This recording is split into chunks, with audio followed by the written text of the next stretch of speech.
Hello students, this is your social science teacher Ayana. I hope you are well and utilizing the time wisely.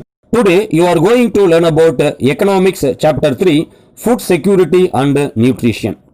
First we will discuss food security, basic components of food and nutrition security, availability and access to food grains and public distribution system. Students, watch this video very carefully till the end. Fine, let us enter into the chapter food security and nutrition. First, you are going to learn about introduction and food security. First, introduction. Students, what is meant by food? Food is any nutritious substance that people or animal eat or drink or that plants absorb in order to maintain life and growth. Here, food is defined as any substance that people eat and drink to maintain life and growth. Food security. What is meant by food security? The stage of having reliable access to a sufficient quantity of affordable nutritious food. At present, food security has declined dramatically in many developing countries. Here, food security would denote a person's ability to eat enough, stay active, and lead a healthy life. Second, food security. The United Nations Food and Agricultural Organization defines food security as follows. Food security exists when all people at all times have physical, social, and economic access to sufficient, safe and nutritious food which meets their dietary needs and food preferences for an active and healthy life. FAO 2009. While this comprehensive definition highlighted the need for food to be nutritious, in addition to that there are certain other aspects that are required to achieve nutrition security. According to eminent agricultural scientist Dr. M.S. Swaminathan, nutrition security is physical, economic and social access to a balanced diet, safe drinking water, environmental hygiene, primary health care and primary education. Next topic, basic concept of food and nutrition security. There are three basic components of food and nutrition security. They are availability of food, access to food, and third, absorption of food. Students, what are the basic background of basic components of food and nutrition security? Despite advances rendered by globalization, hunger and access to food or nutrition remains a problem in numerous countries and regions around the world. Persistence of hunger and malnutrition underscores the need for progress within regional, international and global organizations and governmental that are responsible for ensuring security and peace. First components of food and nutrition security. Availability of food. Availability of food is physical availability of food stocks in desired quantities, which is a function of domestic production, changes in stock and imports. In other words, the availability of sufficient quantities of food of appropriate quality supplied through domestic production or imports including food aid. Second, access to food. Access to food is primarily a matter of purchasing power and is therefore closely linked with the capabilities and employment opportunities to earn. Capabilities and opportunities in turn are related to one's access to asset and education. In short, access by individuals to adequate resources for acquiring appropriate food for a nutritious diet. Third, absorption of food. Absorption of food is the ability to biologically utilize the food consumed. In short, absorption of food. Digested for molecules are absorbed in the small intestine. This means that they pass through the wall of the small intestine and into our blood streams. Once there are digested food molecules are carried around the body to where they are needed. Thirdly, you are going to learn about availability and access to food grains. Thus, food security for people in a country is not only dependent on quantum of food available but also on the ability of the people to purchase or access food and to stay in appropriate healthy environment. Just as other developmental issues, food security of the people is also related to a country's overall development process. After independence, India chose to adopt a planned developmental model.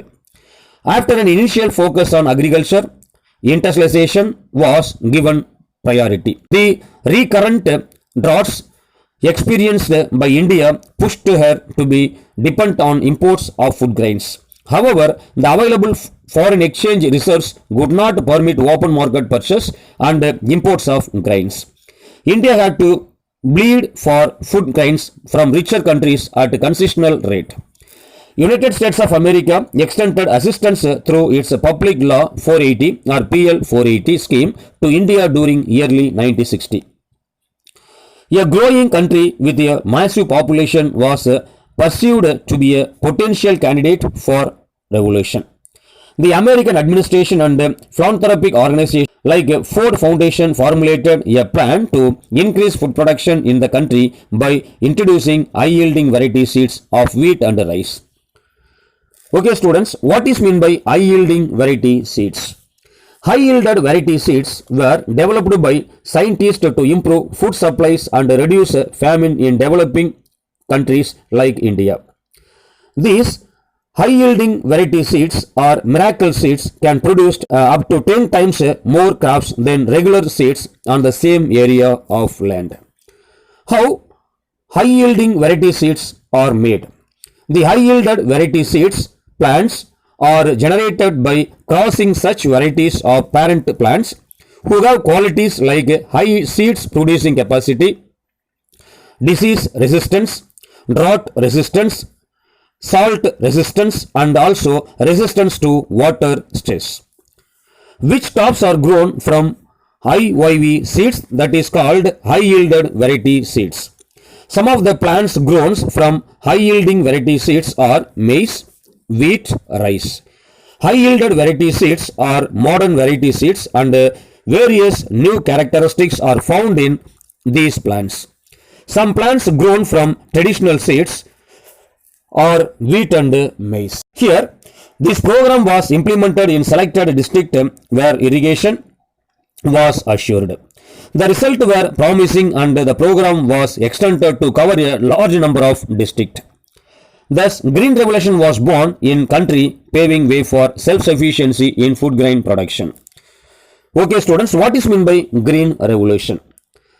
Green Revolution is refers to a large increase in crop production in developing countries achieved by the use of artificial fertilizer, pesticides and high-yielded crop varieties.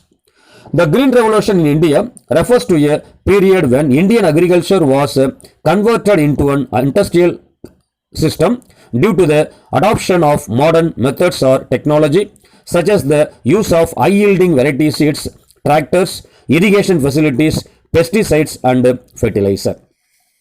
Why did the Green Revolution start? The Green Revolution was a period when the productivity of global agriculture increased drastically as a result of new advances. These new farming techniques and advances in agricultural technology were utilized by farmers all over the world, and when combined intensified the results of the Green Revolution. Increased food grain production was made possible by an increased area cultivated with high-yielded variety seeds of rice and wheat, as also an increase in the yield of these major cereals crops. Area under food grains was a little more than 98 million hectares during early 1950s. The country was producing just 54 million tons of food grains then with an average yield of food grains of 547 kg per hectare. The food situation has steadily improved over a period of 65 years. Area under food grains cultivation has grown to 122 million hectares with an increase of 5-fold increase in food grain production. Yield of food grains has increased fourfold between the time of independence and at present. The growth in food grain production was made possible by the high yielded variety seeds program, which was implemented as a package. Apart from introducing fertilizer response high yielding varieties of rice and wheat, it ensured the availability of subsidized chemical fertilizer for the farmers. Cheaper farm credit was dispersed to farmers through cooperative banks and societies. Minimum support price for the crops were announced at the beginning of the season, and the state procured the harvest grains through the Food Corporations of India. Students, what is meant by minimum support price? The minimum support price is an agricultural product price set by Government of India to purchase directly from the farmer. This rate is to safeguard the farmers to a minimum profit for the harvest if the open market has lesser price than the cost incurred. For example, minimum support price of paddy like common variety rupees 1000 per quintal and grade A rupees 1030 per quintal in 2010 up to 2011. In 2020 up to 2021, the minimum support price of paddy like common variety 1808 and grade A 1880 rupees per quintal. The minimum support price of wheat has increased from 1120 rupees per quintal in 2010 up to 2011 to 1975 rupees per quintal in 2020 up to 2021. The minimum support prices of maize is also increased from 880 rupees per quintal in 2010 up to 2011 to 1150 rupees per quintal in 2020 up to 2021. The Food Corporations of India has built huge storage grounds and built buffer stocks of food grains during the harvest season to be distributed all through the year. The rapid increase in food grains production was accompanied by appropriate technological interventions in the dairy, poultry and fisheries sectors. As a result, the milk production in the country witnessed an 8-fold increase, egg production grew 40-fold and fish production by 13-fold between the time of independence and mid-2000s. However, India could not succeed in attaining self-sufficiency in the productions of pulses and oilseeds. Therefore, India depends on imports to meet the requirements of people. Last, you are going to learn about public distribution system. What is meant by public distribution system? Public distribution system is a government-sponsored chain of shops entrusted with the work of distributing basic foods and non-food commodities to the needy sections of the society at very cheap prices. Tamil Nadu has adopted an universal PDS. The rest of the states in India had a targeted PDS. Under universal PDS, all the family ration cards holder are entitled to the supplies from PDS. In the targeted PDS, the beneficiaries are identified based on the criterion and given their entitlements, leaving out of the rest. Both the union and the state governments subsidized supplies distributed through PDS. The level and the quantum of subsidy also varied across states. Subsequently, the National Food Security Act was passed by the Indian Parliament in 2013. The National Food Security Act covers 50% of urban household and 75% of rural households. The households are known as priority households, identified based on a set of criteria. Priority household of this country now have the right to food supply through PDS. The union government supplies rice at rupees 3 per kilogram, wheat at the rate of rupees 2 per kilogram, and millets at the rate of rupees 1 per kilogram under National Food Security Act. Tamil Nadu continues to have the universal system of PDS and supplies rice at free cost of all cardholders. Next, role of consumer cooperative in food securities. Consumer cooperative play an important role in the supply of quality goods at a reasonable rate to common people. There is a three-tier structure of consumer cooperative societies in India. There are primary consumer cooperative societies, central consumer cooperative stores, and state level consumer federations. More than 50,000 villages level societies are engaged in the distributions of consumer goods in rural areas. This scheme is playing an important role in food security in India. For example, out of all fair price shops running in Tamil Nadu, around 94% are being run by cooperatives. Buffer stocks. Buffer stock is the stock of food grains, namely wheat and rice, procured by the government through the food corporations of India.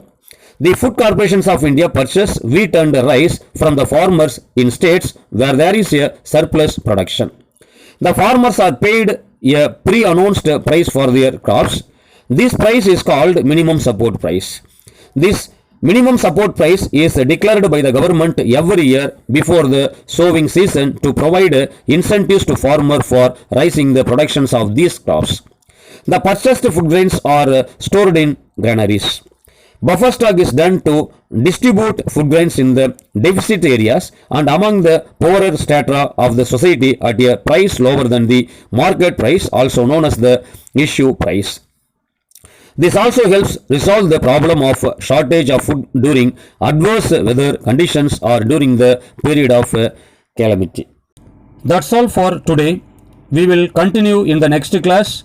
Finish the assignment by clicking the link below.